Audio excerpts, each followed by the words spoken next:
Hey, what's going on, guys? Welcome back to the channel. Hope you guys are all having a good day, wherever you happen to be. In today's video, I'm going to finally address the question that you guys have been having for quite a bit of time now on when exactly am I going to start launching some Android content on this channel. Well, today is finally the day where I want to start giving you guys an introduction as to how to build out Android applications using the Android Studio IDE. So today's video, we are going to take a look at how to use Android Studio 3.0 preview 3.0 beta 3, which comes with the support of the Kotlin programming language right out of the box.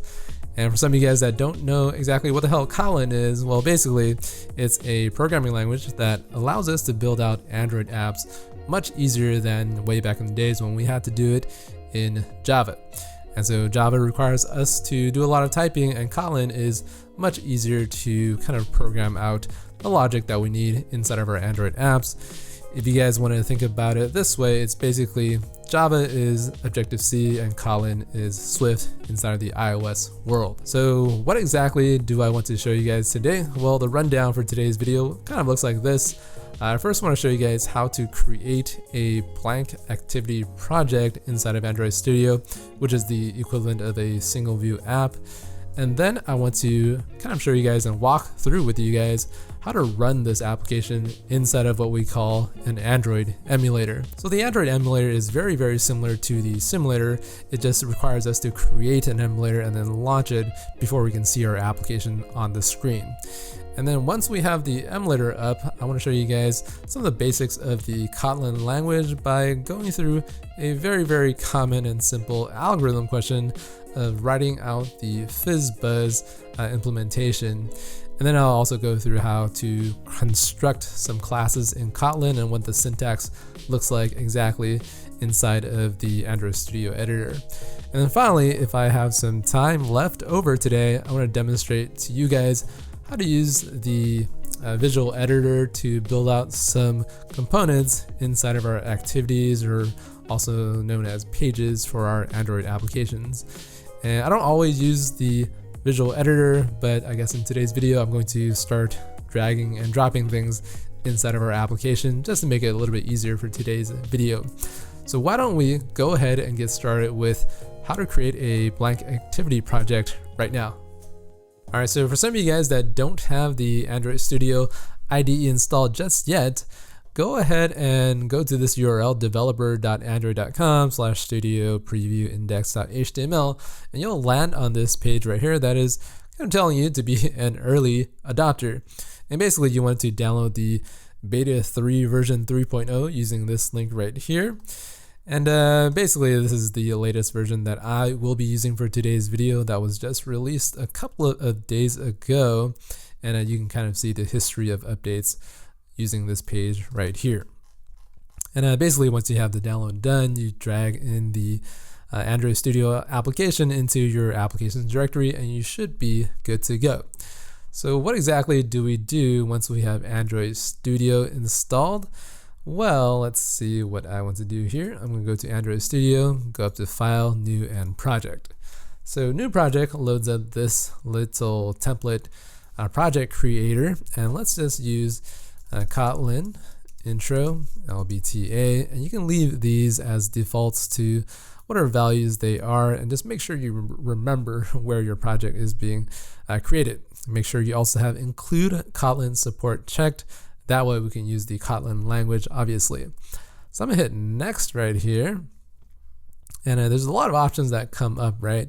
And we just want to make sure we're targeting the phone and tablet devices for our app here. And I'm going to use Android 15 as my kind of my minimum SDK, I believe that's what they call it. And it allows me to run on approximately 100% of devices through this little stat right here. So just hit next, and then what I will do is I'm going to use this empty blank activity right here, this template. And a lot of projects will tell you to use the basic activity, but I like starting off with something even more basic.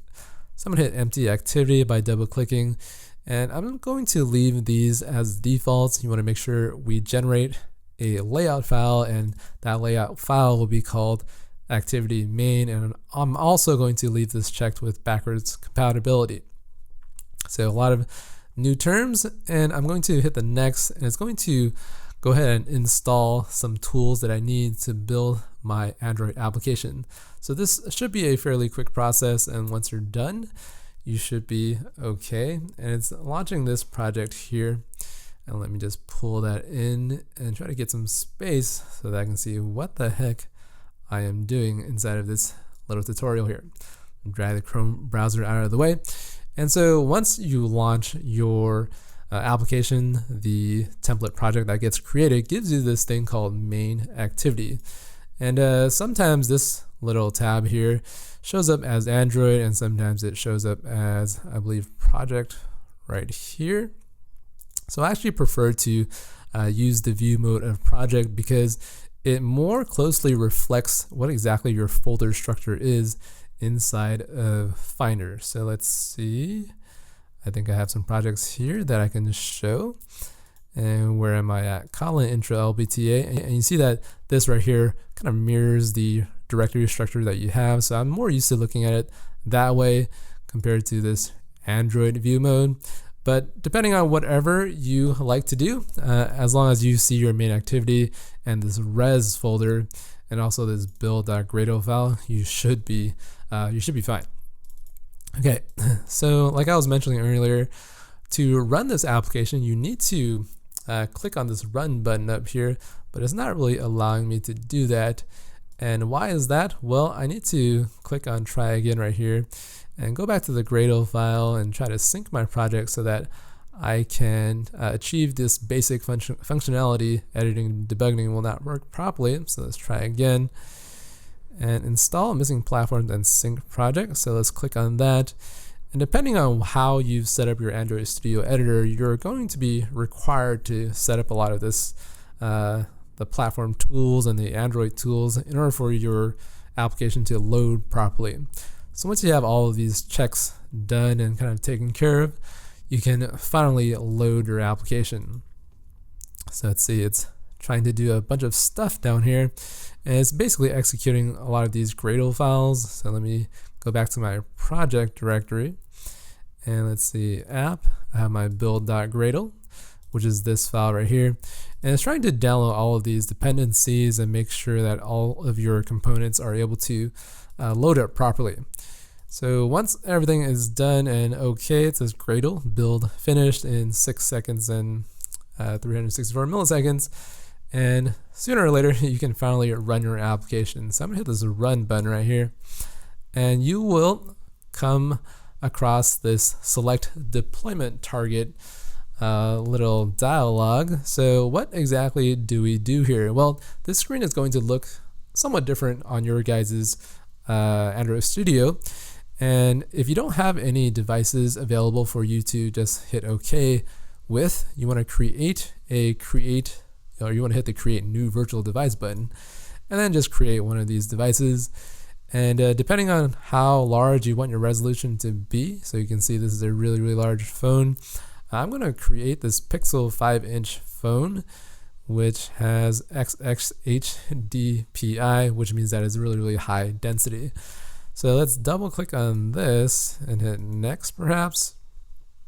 And this comes with Nougat, which is API level 25, and it comes with the target of Android 7.1.1. And Android 8.0, I believe, was just released, so Android 7 is a pretty decent target to use here.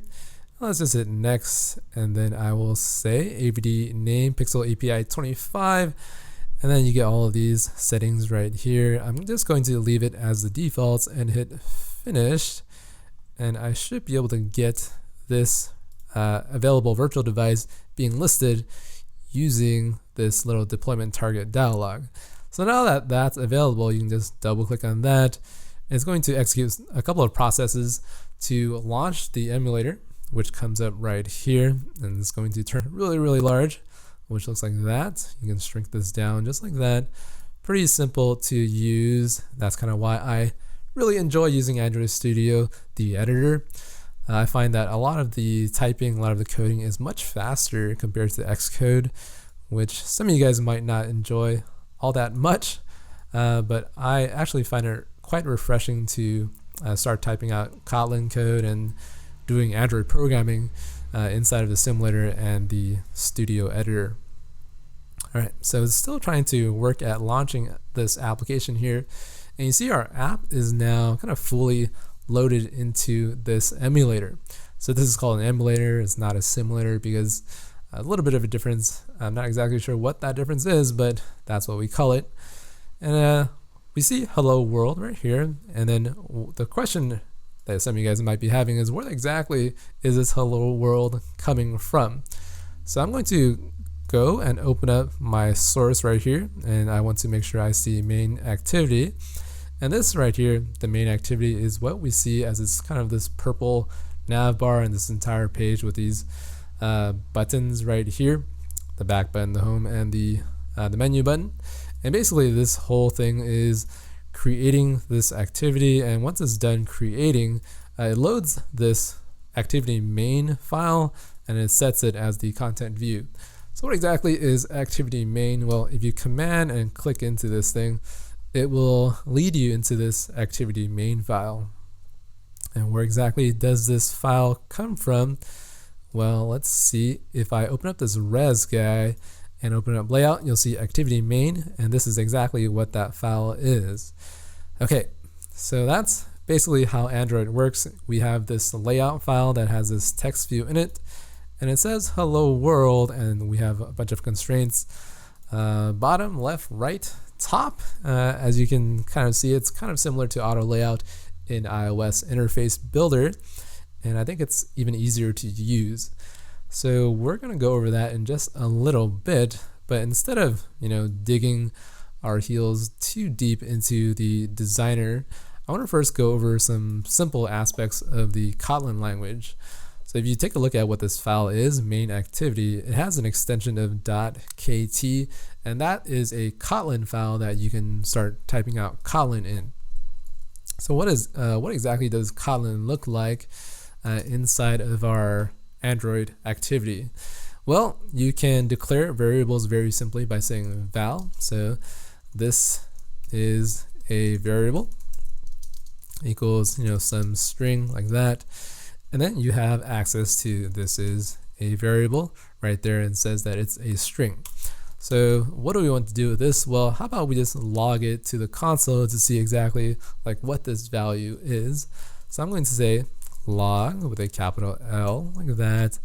I'm going to hit D for debug, and this call requires us to type in a tag and some kind of message. So I'm going to say on create, and this message will be the exact variable like that.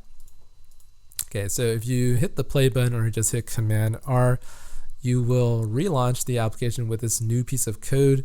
Sometimes the new code doesn't exactly make it all the way into the emulator, so that's a little bit of a frustrating experience, but that's just what you have to deal with inside of Android Studio. So where did this debug message go? Well, if you go open up this logcat thing at the very bottom, I think we should be able to get a look into what exactly we have here. So somewhere here we should see Kotlin. Let's see if I can find it. Kotlin introduction. Oh, that's not what we have. So let's say on create here and go down here. Let's see, do I have anything at all? Well, this is the incorrect emulator. So let me go over here and create or select the Pixel API 25 emulator, and we see on create right here for this process of Kotlin intro LPTA, we just see some string, which is this variable right here. So that's how you inspect your variables. And if you hit the breakpoint right here, you can hit debug, which I believe is this guy. So let's hit debug, restart the app. It's going to show me some options again. So let's use the Pixel API of 25. And then once the debugger launches, it'll run into this little breakpoint here, and it tells us exactly what these variable values are. So this is variable, and down here is some string. You can hit the continue, and it'll execute. Logcat will log that string out once again, as it did before. Okay, so good stuff. That's how Kotlin works. And some of you guys might be wondering, well, what else can I do with the Kotlin language? Let me just comment out this stuff out here.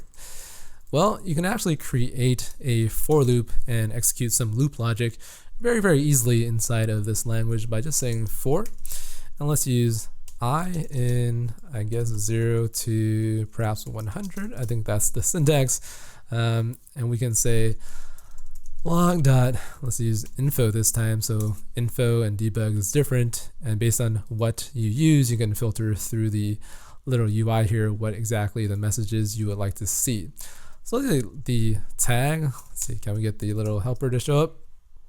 Let's see, tag is FizzBuzz, and let's just use I to string. I believe I can use that and try to run this application now. So I'm going to hit either the run or the debug. If you hit the run again, it'll make it a little bit faster. So let's see what the log cat will give us once the app is up. So what exactly are we seeing inside of the console right now is pretty much this empty screen. And the reason why we don't see this log statement is because we still have this message filter right here. So let's just get rid of that. And you'll see the messages being printed out right here, roughly, 100 times. All right, so right now what I want to do is to show you guys how to implement the FizzBuzz algorithm. And some of you guys that have gone through this exercise before is basically to implement a for loop that will iterate through a bunch of numbers, and if those numbers are divisible by 3, you say fizz. If it's divisible by 5, you say buzz, and if it's divisible by both 3 and 5, you say FizzBuzz. Okay, so to do that, I'm going to go inside of this for loop and implement a little bit of a logic here. And if I divide the number of I divided by 3, and I get 0, which looks like this. And basically this percent operator is called modulus, and it gives us the remainder of the division done with I divided by 3. If it's equal to 0, it means that it's divisible by 3. So I'm going to log out this message of, let's see, what's the tag going to be? Let's just say fizz, and what is the message? Well, you can say I to string, like so. I'm gonna get rid of this last guy right here. And so what do I need to do to detect if it's divisible by 5? Well, we'll do very similar logic with I modulus 5. If it's equal to 0, we will say log I, let's just copy and paste that up there and say buzz and I to string. Let's just put an else statement right there with else if.